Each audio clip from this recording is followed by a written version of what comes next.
Tonight, the latest on the New York State budget and its effect on the proposed $15 minimum wage. Can Bernie Sanders turn around his superdelegate deficit? And a look at the effects of El Nino and climate change. This is Talking Points.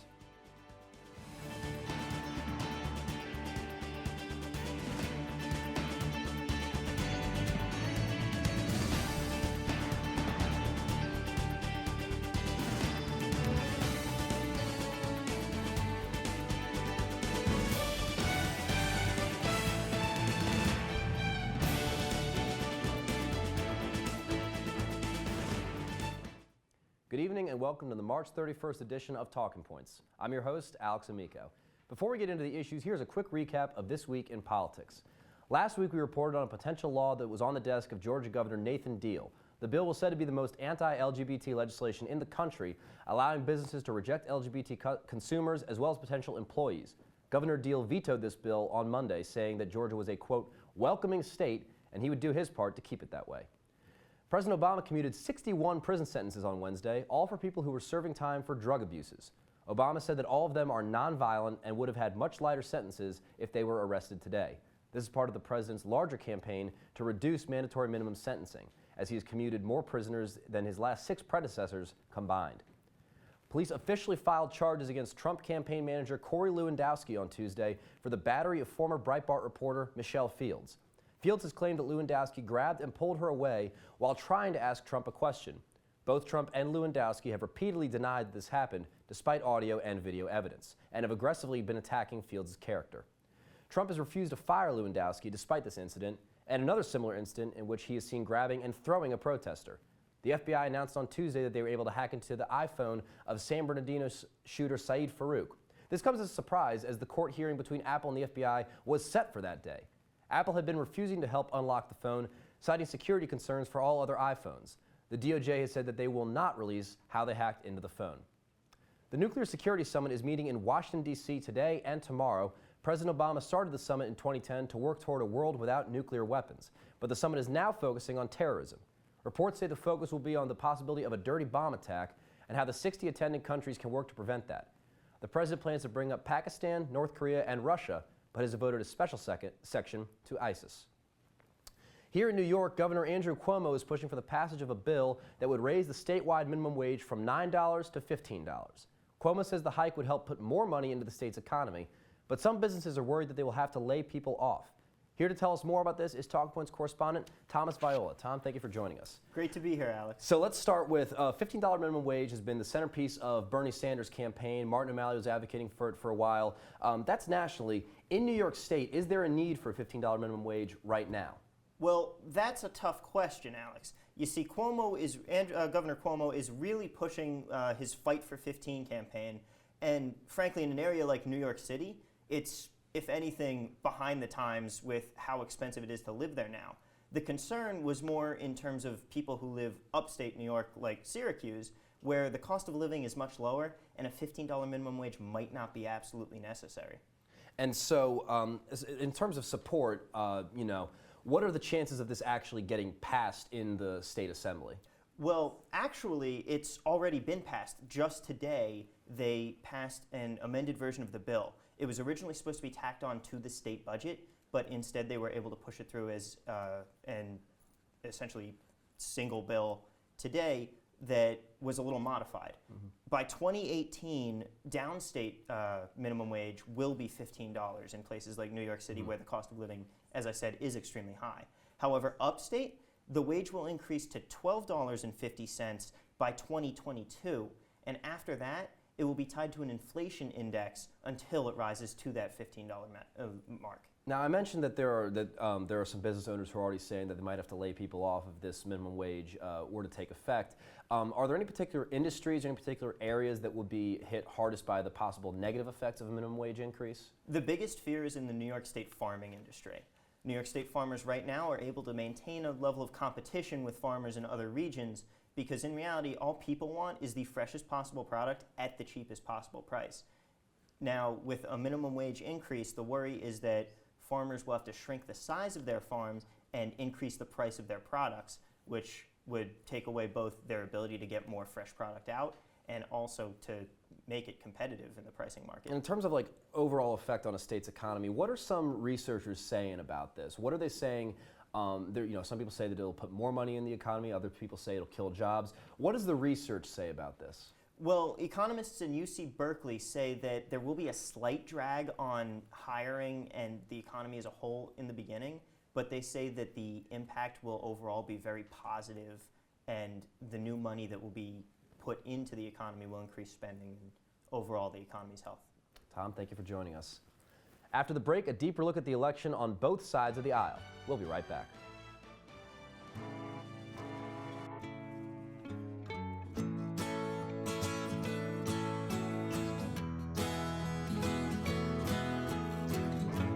Wake the sun, tell him that I've begun to dream of things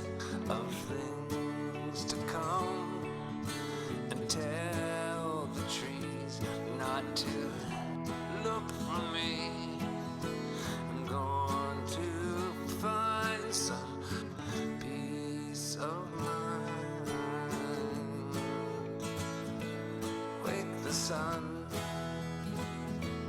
wake the sun, wake the sun, wake the sun.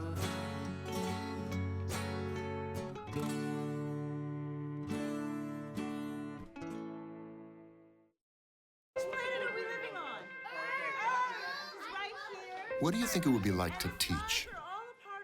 Chances are, you have no idea. Teachers today are breaking down obstacles, finding innovative ways to instill old lessons, proving that greatness can be found in everyday places, and that you don't need to be famous to be unforgettable. That's what it's like to teach. I'm a teacher. Let me tell you what I make. I make learning a privilege, not a chore, and frustration a tool, not an obstacle. I make working hard seem easy and giving up impossible. I make an old subject feel like a fresh thought and unconventional methods common. I'm a teacher. I make more.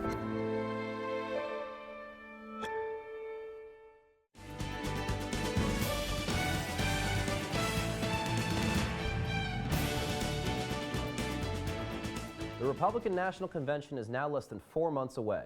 The exciting possibility of contested convention is present, but unless John Kasich can pull out an absolute miracle or an outsider gets thrown in the ring, it is likely that the contest is between Ted Cruz and Donald Trump. Last night during a town hall with Chris Matthews, Donald Trump said that abortions should be illegal and women who get them should face some sort of punishment. Trump clarified in a statement afterwards that the doctors performing illegal abortions should be the ones who get punished. So with the convention fast approaching and likely 2 men left standing, it's time to ask, who should Democrats be more afraid of? Here to break it down for us is Talking Points election correspondent Galat Malamed. Galat, thank you for joining us. Thanks for having me. So in terms of policy, what about Trump worries Democrats? So one of the big things with Trump is his brutal immigration policies. Of course, banning all Muslims from entering the U.S. and then building a wall between us and Mexico. That's one big thing. Another big thing that worries liberals is he values national security over privacy rights.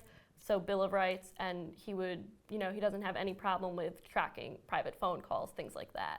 And on the other side with Ted Cruz, there's some similar worries, or are there some worries that go beyond that? What are the issues with him for Democrats? Well, the thing with Cruz, he's ultra conservative and very set in these ideological ways. Very tough on abortion, obviously. He denies man-made climate change.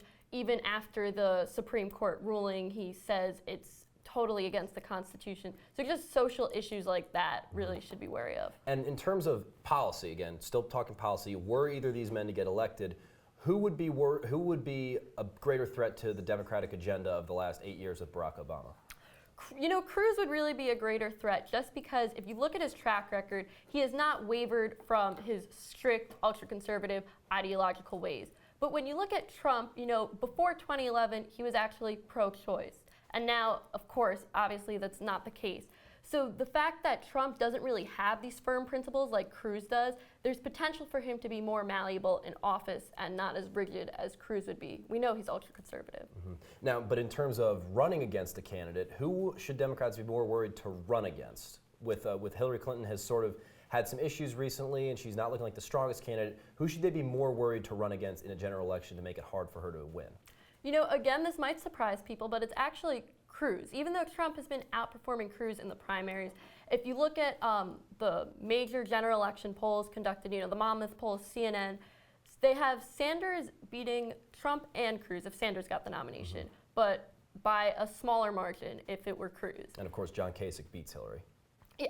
And then, well, if miracle happens. And then when you look at Clinton, they have her beating Trump by about a 10-point spread. But when you get down to Cruz, it's virtually tied if it were to be Clinton and Cruz. So that's really dangerous. Another thing, not only looking at the polls, but also, you know, the Republican Party, they're doing everything they can to try to stop Trump in his tracks. They're thinking about having one of their more conservative establishment candidates run as a third-party member if Trump were to get the nomination.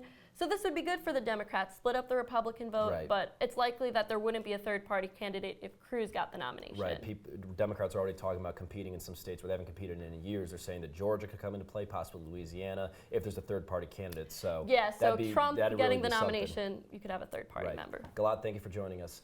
The 2016 race is a battle for delegates on both sides of the aisle. Republicans are concerned with how their convention will shake out, and Democrats are fighting for superdelegates that could either sway or solidify a nomination. Superdelegates are becoming a hotly contested campaign issue, and here to tell us more is Talking Points political correspondent Josh Carney. So Josh, I guess my first question to you is, what are superdelegates and why do they matter so much? Go. My mic off. I didn't get anything. Oh. Superdelegates are uncommitted voters that the DNC uses to establish national prominence, and it is able to use the establishment to decide the race. They collectively add up to about 15% of the vote in terms of the national grand scheme in the election. Pretty much the main onset of it is that it is developed so the establishment still has control over the race. But it's slightly hypocritical in terms of the Sanders campaign now that they are pulling for these superdelegate votes, yet they were severely against them in the beginning, saying that they were largely undemocratic. But the biggest contention that we see is from DNC chairwoman Debbie Wasserman Schultz, claiming that they were explicitly developed to give the establishment more control in determining the outcome of the race. And in terms of differing strategies, the Sanders campaign has been pretty critical of superdelegates, and Hillary Clinton has gotten a substantial lead in superdelegates. So how do the campaigns differ in their strategy when it comes to collecting these delegates? Bernie is now focusing his attention in terms of trying to woo the delegates in states where he has the opportunity to do well, specifically in California, Indiana, Kentucky, New Mexico, and Rhode Island. While he is a significant underdog in California, he's looking to establish those places as beacons of hope. He actually needs over 64% to try and get to the amount of superdelegates that could potentially save him, where Clinton has jumped out to an overwhelming lead at 469 superdelegates to 31. There is really no reason as to why Sanders should be trying to woo these delegates, considering how against his campaign was against this very establishment within the election. So when we look at the Sanders strategy, they're trying to reappropriate their resources and their time to trying to get to these delegates as opposed to trying to get out the vote. They see it as their last beacon of hope in trying to sway that critical margin of 15% within the DNC electing body. And Hillary, now in 2008, famously Hillary Clinton had a big lead in superdelegates, and many high-profile ones, including Congressman John Lewis, switched over to Barack Obama as he continued to build his lead over her. So they were a pretty big impact in the 2008 race. What kind of impact could they have in this election?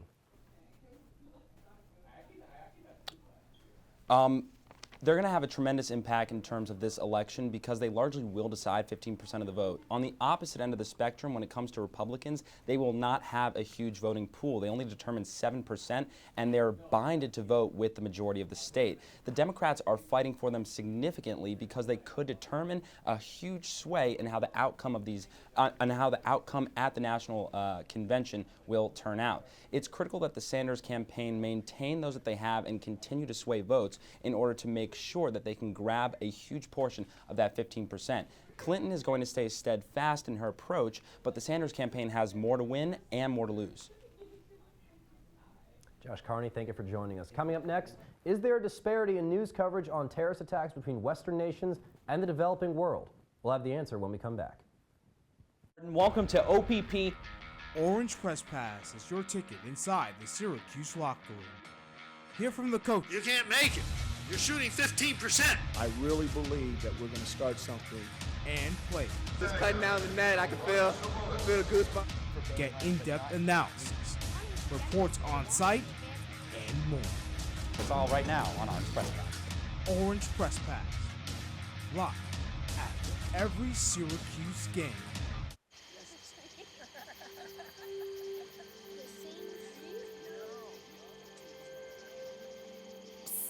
They're coming. Places, everybody. Light check. 1, 2, 1, 2. Everything looks good on our end. And lights.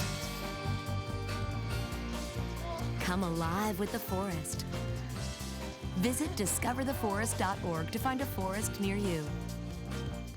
I grew up in the housing projects of Cleveland.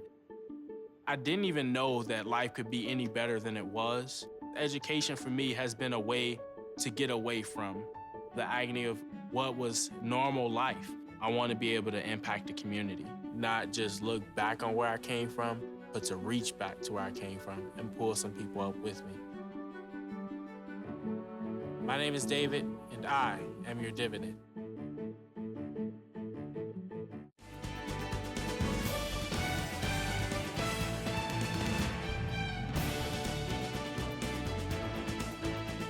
Terror is a feeling, but its attacks are events.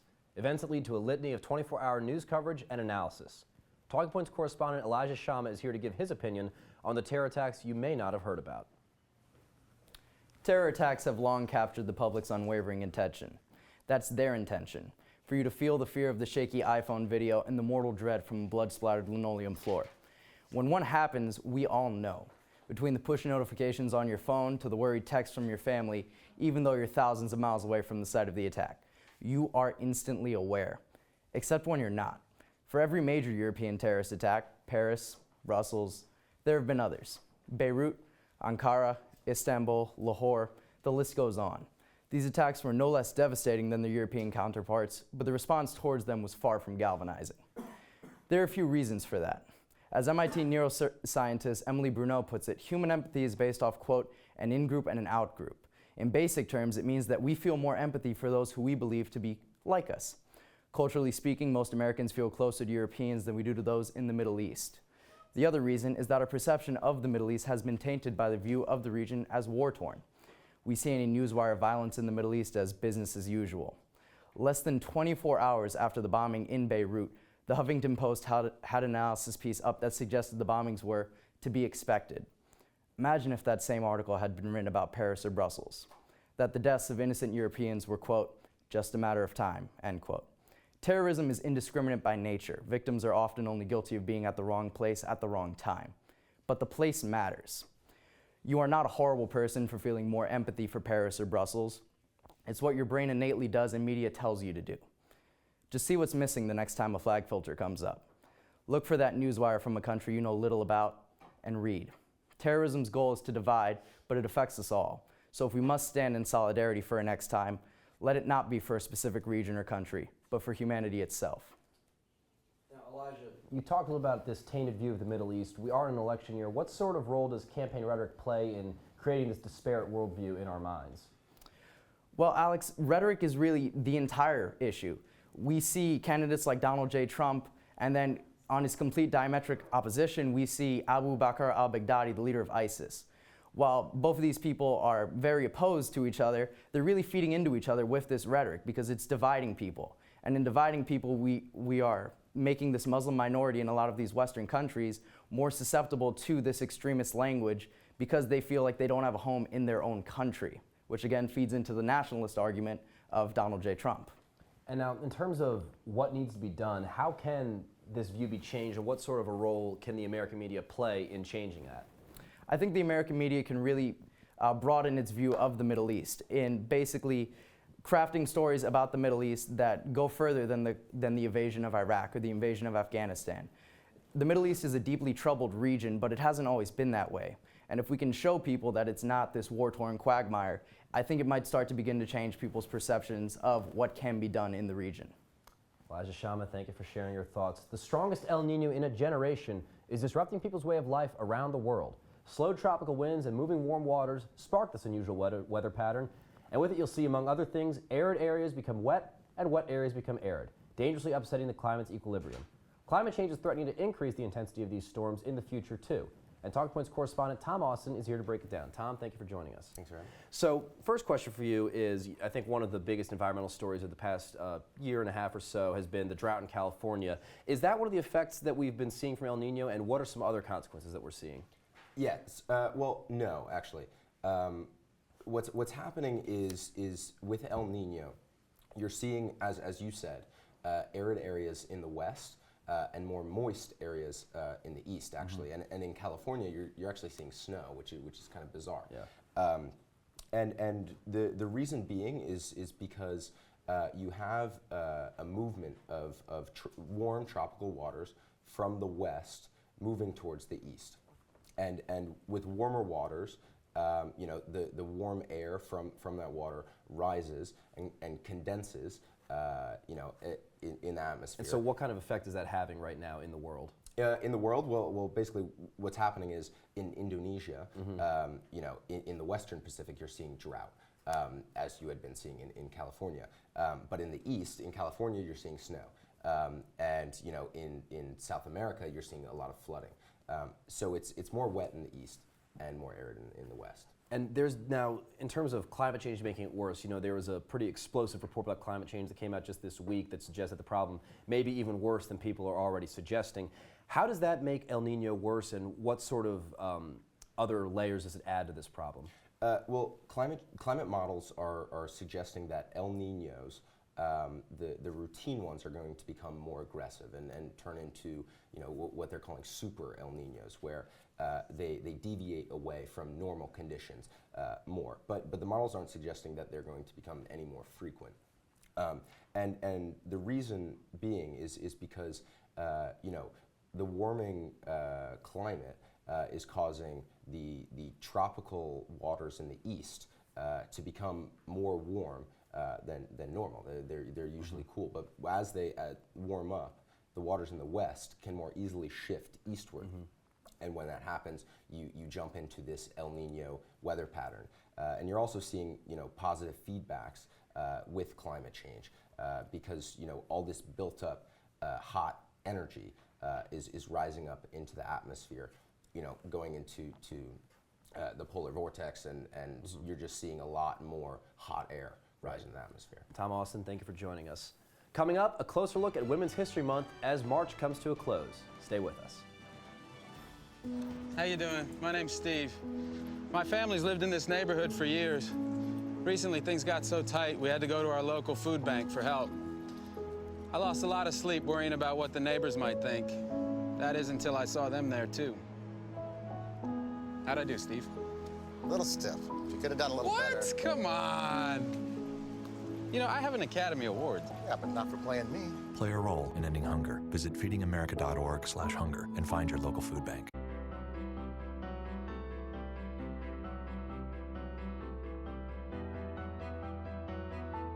Body language can tell you all sorts of things. Like someone is having a stroke. Know the sudden signs. Learn fast. Face drooping, arm weakness, speech difficulty. Time to call 911 and get them to a hospital immediately. Learn the body language and spot a stroke fast.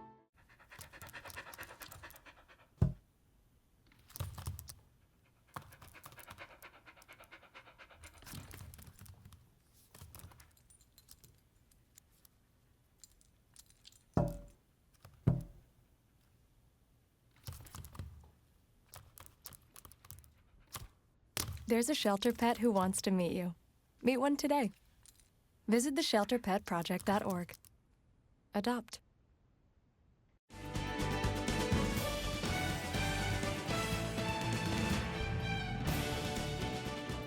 March is Women's History Month, and here at Talking Points, we decided to take a look at one of the women who helped get American women to where they are now. Correspondent Carly Mott joins us now to discuss her special connection to the American feminist movement. Thanks, Alex. Today, March 31st, is the last day of Women's History Month, and we decided that this month needed some attention drawn to it. The lovely woman here to my left is Lucretia Coffin, born a Quaker in 1793. At the age of 18, she married my ancestor, James Mott, and together they followed the Quaker religion, where she gave many sermons against slavery. She was a main fixture on the Underground Railroad, opening her doors to runaway slaves.